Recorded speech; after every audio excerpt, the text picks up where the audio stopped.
Hello friends, இன்றைக்கி நம்ம காராமணி செட்டிநாட்டு காராமணி குழம்பு எப்படி வைக்கிறதுன்னு நம்ம செய்யலாம் ஃப்ரெண்ட்ஸ். நல்லா வெங்காயமும் பட்டை லவங்கம் எல்லாம் போட்டிருக்கேன். வெங்காயம் போட்டு நல்லா சிவப்பாக வதக்கிக்கலாம். அதுக்கு செட்டிநாட்டுக்கு அந்த குழம்புக்கு தேவையான விட்டு நான் எல்லாத்தையும் வறுத்து வச்சிட்ருக்கேன் ஃப்ரெண்ட்ஸ். இப்போ நம்மளுக்கு வெங்காயம் வதங்கிச்சப்போ இஞ்சி பூண்டு பேஸ்ட்டு தக்காளி போட்டுடலாம். இப்போ நான் காரத்துக்கு கொஞ்சமாக போடுறேன்.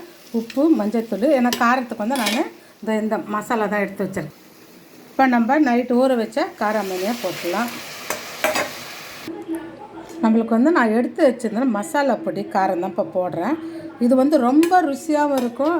நம்ம மட்டன் சிக்கன் செய்கிற மாதிரியே அந்த டேஸ்ட்டில் வரும்பா. நல்லா நம்மளுக்கு கொத்தமல்லியை கொஞ்சம் நம்ம போட்டு விட்டுலாம். ரொம்பவும் டேஸ்டியாக இருக்கும். அதுவும் பூரிக்கு செய்கிறேன் நான். இது மாதிரி நீங்களும் செய்யுங்க ஃப்ரெண்ட். தேங்க்யூ.